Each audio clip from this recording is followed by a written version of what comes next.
Assalamualaikum warahmatullahi wabarakatuh.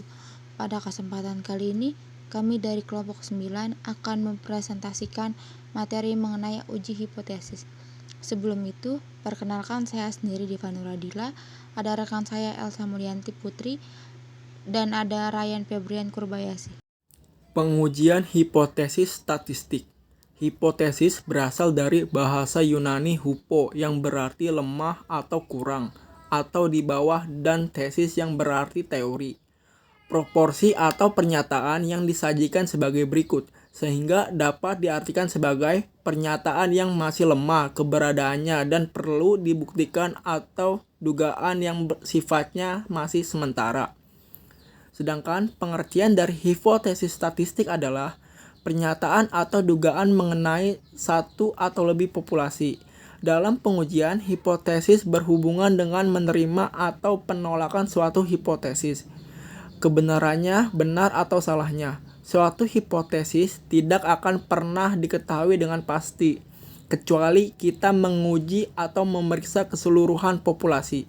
Dikarenakan tidak memungkinkan memeriksa keseluruhan populasi, maka dapat dilakukan dengan menggunakan informasi atau bukti dari sampel atau contoh itu untuk menerima atau menolak suatu hipotesis, yaitu dengan cara mengambil contoh acak dan menggunakan informasi dari contoh itu untuk menerima atau menolak suatu hipotesis.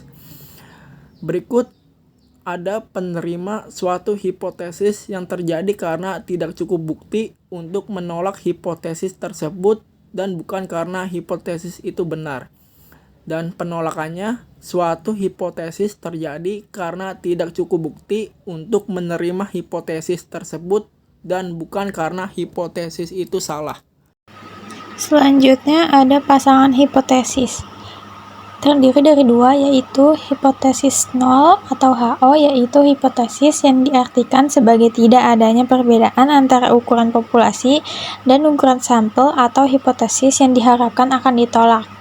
Nilai hipotesis nol atau HO harus menyatakan dengan pasti nilai parameter H0 ditulis dalam bentuk persamaan, yaitu sama dengan. Yang kedua ada hipotesis alternatif atau H1 atau HA, adalah lawan dari hipotesis nol adanya perbedaan data populasi dengan data sampel. Nilai hipotesis alternatif atau yang biasa disebut dengan H1 dapat memiliki beberapa kemungkinan. H1 itu ditulis dalam bentuk pertidaksamaan, yaitu lebih kecil dari atau lebih kurang dari. Penolakan hipotesis nol atau H0 membawa kita pada penerimaan hipotesis alternatif atau biasa yang disebut H1 atau H. Bentuk rumusan hipotesis. Yang pertama ada hipotesis deskriptif, yaitu hipotesis tentang nilai suatu variabel mandiri, tidak membuat perbandingan atau hubungan. Contoh, rumusan masalah penelitian. Seberapa kapasitas maksimum mesin vacuum frying produksi makanan ringan? Berapa lama umur water chiller mesin pengolah plastik? Rumusan hipotesis. Kapasitas maksimum mesin vacuum frying mencapai 50 kilo. Umur water chiller mesin pengolah plastik mencapai 5 tahun. Yang kedua, hipotesis komparatif, yaitu pernyataan yang menunjukkan dugaan nilai dalam satu variabel atau lebih pada sampel yang berbeda. Contoh, rumusan hipotesis komparatif. Apakah ada perbedaan prestasi kinerja shift siang dan shift malam? Apakah ada perbedaan motivasi mahasiswa perkuliahan pagi dan siang? Rumusan hipotesis. Tidak terdapat perbedaan prestasi kinerja shift siang dan shift malam. HO dibagi mu1 sama dengan mu2. HO dibagi mu1 tidak sama dengan mu2. Motivasi perkuliahan mahasiswa pagi tidak berbeda dibandingkan mahasiswa siang. HO dibagi mu1 sama dengan mu2. HA dibagi mu1 tidak sama dengan mu2. Bentuk rumusan hipotesis. Hipotesis hubungan atau asosiatif, yaitu pernyataan yang menunjukkan dugaan tentang hubungan antara dua variabel atau lebih. Contoh soal, apakah ada hubungan antara motivasi mahasiswa dengan prestasi? Dengan jawaban rumusan, tidak ada hubungan antara motivasi mahasiswa dengan prestasi. Dengan rumus H0 P sama dengan 0. Selanjutnya, H delta P tidak sama dengan 0. Selanjutnya, contoh soal kedua, apakah ada pengaruhnya penambahan jumlah karyawan terhadap kuantitas hasil produksi? Dengan rumusan, tidak ada pengaruhnya penambahan jumlah karyawan terhadap kuantitas hasil produksi. Dengan rumus H0 P sama dengan 0, H delta P tidak sama dengan 0. Selanjutnya ada ciri-ciri hipotesis yang baik antara lain. 1. Hipotesis harus menyatakan hubungan yang diharapkan ada di antara variabel-variabel. Yang kedua, hipotesis harus sesuai dengan fakta dan mempunyai data penjelas. Yang ketiga, itu hipotesis harus sesuai dengan ilmu atau konsistensi dengan pengetahuan yang ada. Yang 4, hipotesis harus dapat diuji. Yang kelima, hipotesis harus sederhana dan seringkas mungkin. Yang terakhir, itu hipotesis harus dapat menerangkan fakta. Jenis kesalahan penerimaan atau penolakan hipotesis. Penolakan atau penerimaan hipotesis dapat membawa kita pada dua jenis kesalahan, yaitu yang pertama, galat jenis 1 atau delta, yaitu penolakan hipotesis 0 atau HO yang sebenarnya benar atau dapat diterima. Galat jenis 1 atau delta disebut juga taraf nyata uji. Konsep delta dalam pengujian hipotesis sama dengan konsep-konsep delta pada selang kepercayaan. Yang kedua, galat jenis 2 atau beta, yaitu penerimaan hipotesis 0 atau HO yang sebenarnya salah atau ditolak. Prinsip pengujian hipotesis yang baik adalah meminimalkan nilai delta dan beta dalam perhitungan. Nilai delta dapat dihitung, sedangkan nilai beta hanya bisa dihitung jika nilai hipotesis alternatif sangat spesifik.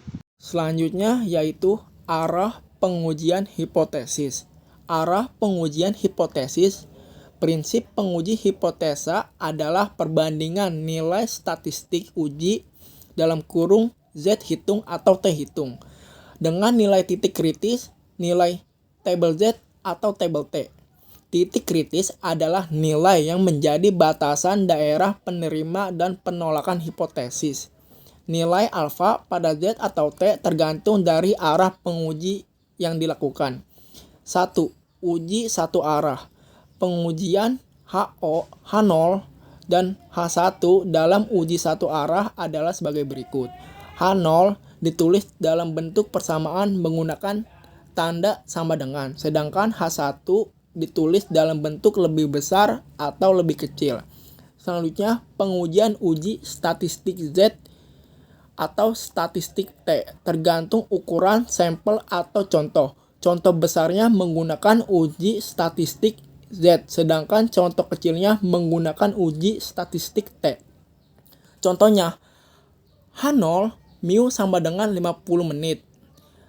H1 mu lebih kecil dari 50 menit, atau juga bisa H1 mu lebih besar dari 50 menit.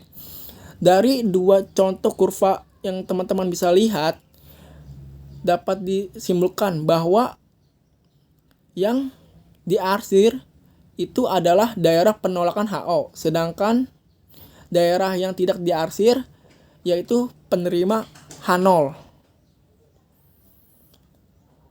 Dengan kesimpulan, nilai alfa tidak dibagi dua karena seluruh alfa diletakkan hanya di dalam satu sisi selang. Selanjutnya, besar nilai kritis tabel Z atau tabel T untuk menentukan wilayah kritisnya. Uji sisi kanan wilayah kritis Z lebih besar dari Z alfa atau T lebih besar dari T dB alfa. Uji sisi kirinya Z lebih kecil dari min Z alfa atau T lebih kecil dari min T dB alfa. Selanjutnya ada arah pengujian hipotesis itu ada uji dua arah atau bisa disebut dalam bahasa Inggris itu two-side test. Pengajuan H0 dan H1 dalam uji satu arah adalah sebagai berikut. H0 ditulis dalam bentuk persamaan, yaitu menggunakan tanda sama dengan. Sedangkan H1 ditulis menggunakan tanda tidak sama dengan. Contoh, H0 itu mu dikurang 50 menit.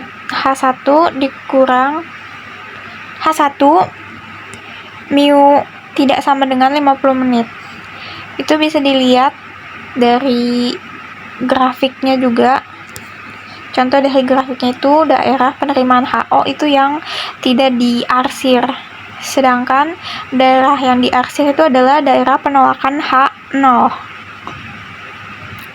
Nah, nilai alfa dibagi 2 itu kenapa? Karena alfa diletakkan di sisi kedua selang-selang.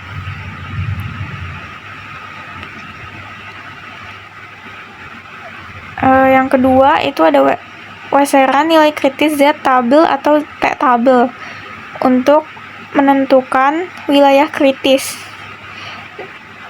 Itu ada Z lebih kecil dari Z A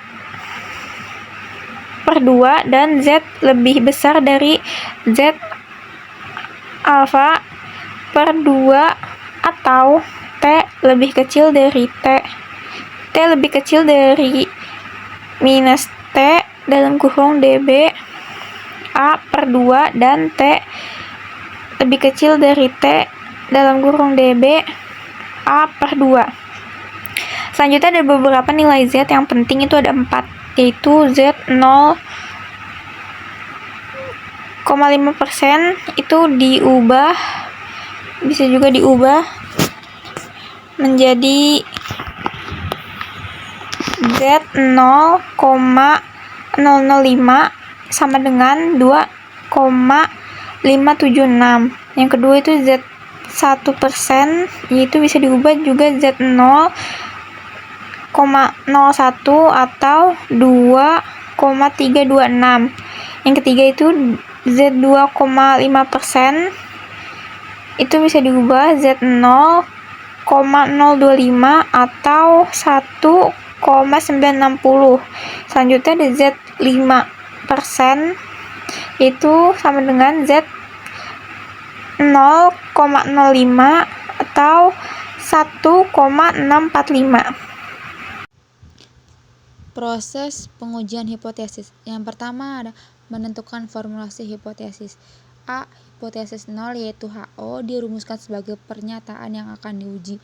Rumusan pengujian hipotesis hendaknya HO dibuat pernyataan untuk ditolak. B. Hipotesis alternatif atau tandingan HA per H1 dirumuskan sebagai lawan atau tandingan hipotesis 0 atau HO. Bentuk HA terdiri atas HO dibagi mu sama dengan mu 0, HA dibagi mu lebih besar mu 0, HA dibagi mu kurang dari lebih kecil dari mu 0, HA dibagi mu tidak sama dengan mu 0.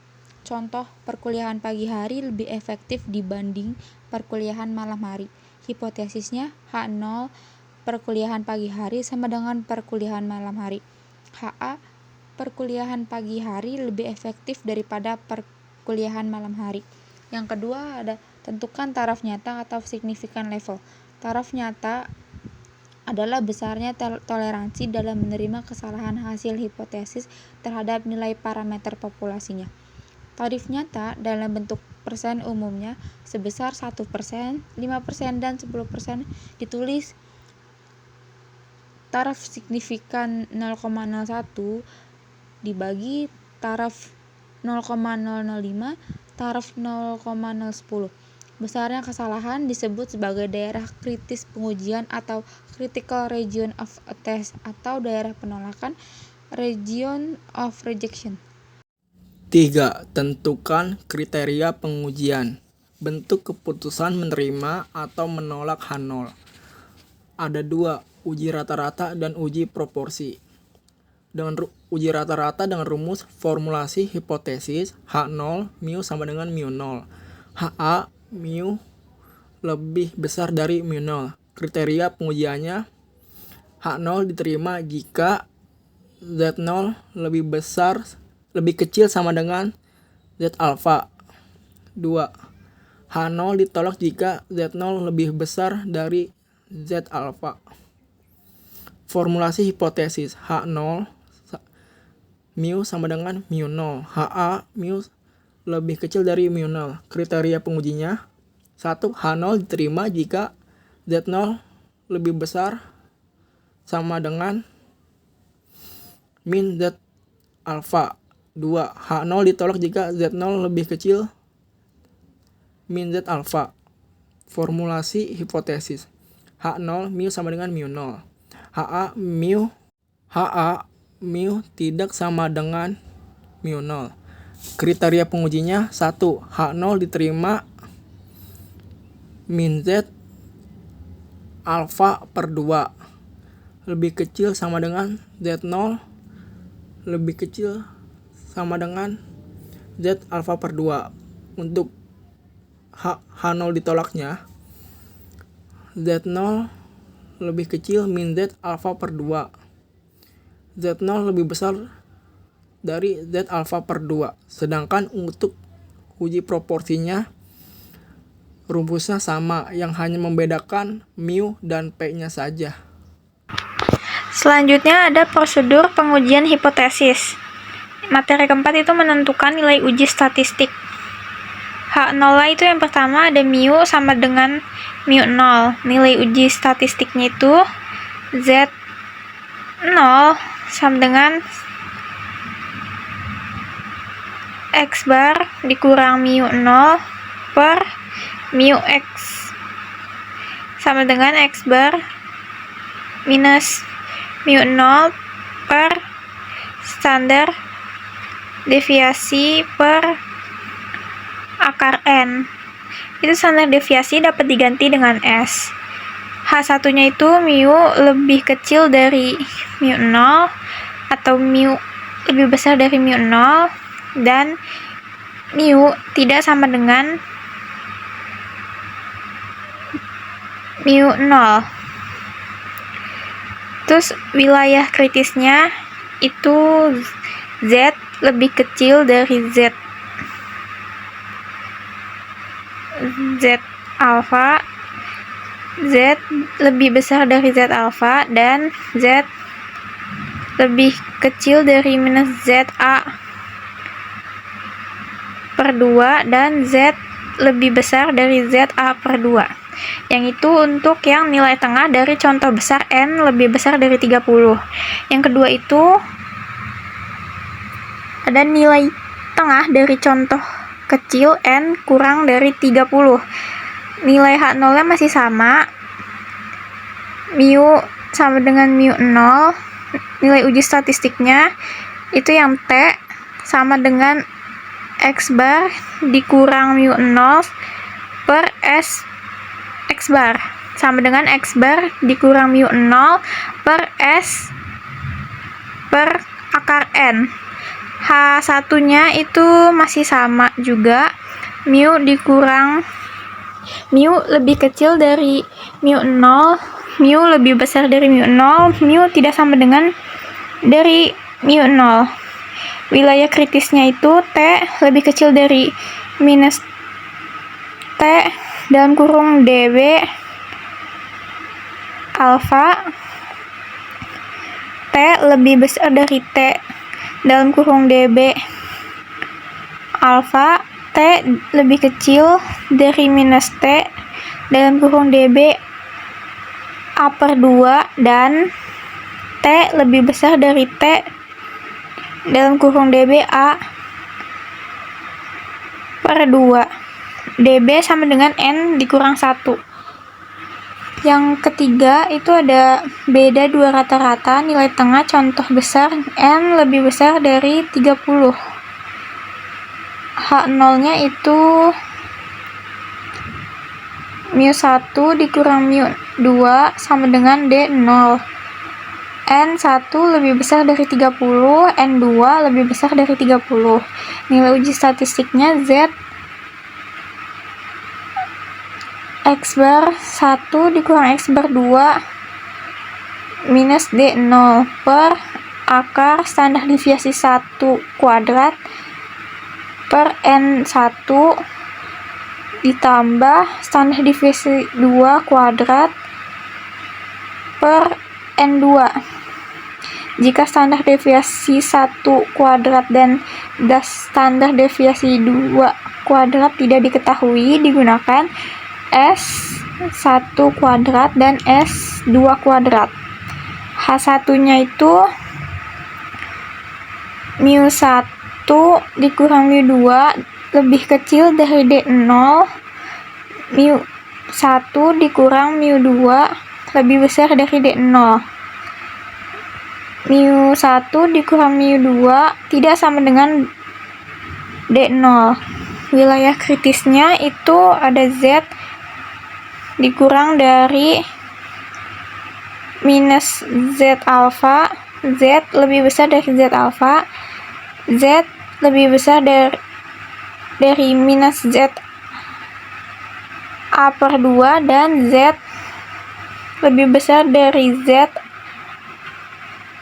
A per 2. Yang terakhir, prosedur pengujian hipotesis itu ada beda dua rata-rata, nilai tengah, contoh kecil, N lebih kecil dari 30.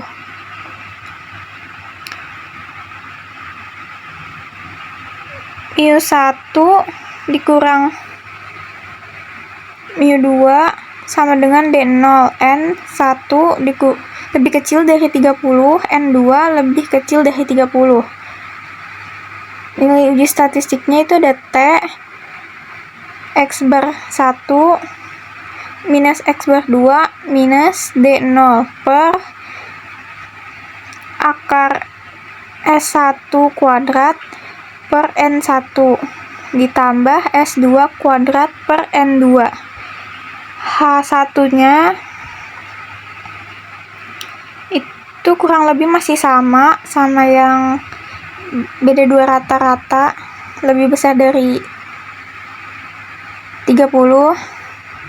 Itu ada mu1 dikurang mu2 lebih kecil dari D0, mu1 dikurang mu2 lebih besar dari D0, mu1 dikurang mu2 tidak sama dengan dari D0. Wilayah kritisnya itu ada T lebih kecil dari minus T alfa, T lebih besar dari T alfa, T lebih kecil dari minus T dalam kurung dB A per 2, dan T lebih besar dari T dB A per 2. dB-nya itu sama dengan N1 plus N2 minus 2. Contoh soal, suatu sampel acak 100 catatan kematian di US selama tahun yang lalu menunjukkan umur rata-rata 71,8 tahun dengan simpangan baku 8,9 tahun dengan taraf signifikasi 0,05. Ujilah hipotesis bahwa rata-rata umur sekarang ini lebih dari 70 tahun. Langkah-langkah menjawab soal di atas adalah sebagai berikut. A. Hipotesis dari soal di atas adalah HO dibagi mu sama dengan 70 tahun, H1 dibagi mu lebih besar 70 tahun. B. Telah diketahui bahwa taraf signifikasinya sama dengan 0,05. Yang C. Karena uji hipotesisnya adalah one till atau satu arah dan taraf signifikasinya 0,05, maka daerah kritik dari permasalahan ini adalah Z lebih besar 1,64 buka kurung. Cara mendapat nilai kritik ini adalah dengan melihat tabel distribusi normal di mana Z taraf signifikan sama dengan Z 0,05 sama dengan minus 1,64 tutup kurung. D. Perhitungan. Dengan N sama dengan 100, simpangan baku 8,9, dan rata-rata populasi 71,8 tahun. Sehingga rumus yang digunakan adalah Z sama dengan X bar dikurang mu0 per simpangan baku per akar kuadrat N sama dengan, kita masukkan rumusnya, X barnya atau rata-ratanya 71,8 dikurang mu-nya sama dengan 70 per simpangan bakunya 8,9 per akar kuadratnya yaitu 100, kita jumlah hasilnya sama dengan 2,02. Keputusan yang dapat diambil adalah H0 ditolak karena Z berada dalam rentang daerah kritiknya sebesar Z lebih besar 1,64 buka kurung 2,02 lebih besar 1,64, sehingga kesimpulan yang dapat diambil adalah rata-rata populasi umur sekarang ini adalah lebih dari 70 tahun. Contoh soal selanjutnya yaitu waktu rata-rata yang diperlukan per mahasiswa untuk mendaftarkan diri pada semester ganjil di suatu perguruan tinggi adalah 50 menit dengan simpangan baku 10 menit. Suatu prosedur pendaftaran baru yang menggunakan mesin modern sedang dicoba. Dengan mesin modern tersebut diketahui bahwa 12 mahasiswa memerlukan waktu pendaftaran rata-rata 42 menit dengan simpangan baku 11,9 menit. Dengan taraf keyakinan sebesar 0,05.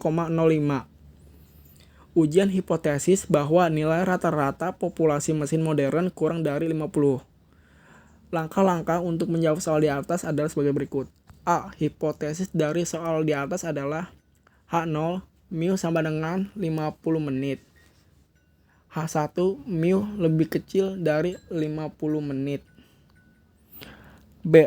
Telah diketahui bahwa taraf signifikannya alfa sama dengan 0,05. C. Karena ujian hipotesisnya adalah satu arah, jadi alfa sama dengan 0,05 dan N atau simpangan baku lebih kecil dari 30. Maka daerah kritik dari permasalahan ini menggunakan uji DF atau degree of freedom adalah N-1 yaitu 11, maka T sama dengan 1,796, sehingga daerah kritik dari permasalahan tersebut adalah T lebih kecil dari min 1,796. Selanjutnya D. Perhitungan. Dengan N sama dengan 12, simpangan baku 11,9 dan rata-rata populasi 50 menit, sehingga rumus yang digunakan yaitu X bar min mu 0 per S per akar N sama dengan kita masukkan saja yang tadi sudah kita dapat yaitu X barnya 40, mu 0-nya 50 dan S-nya 11,9. Untuk N-nya kita dapat 12. Lalu kita jumlahkan dengan hasil min 2,33. Selanjutnya ada keputusan.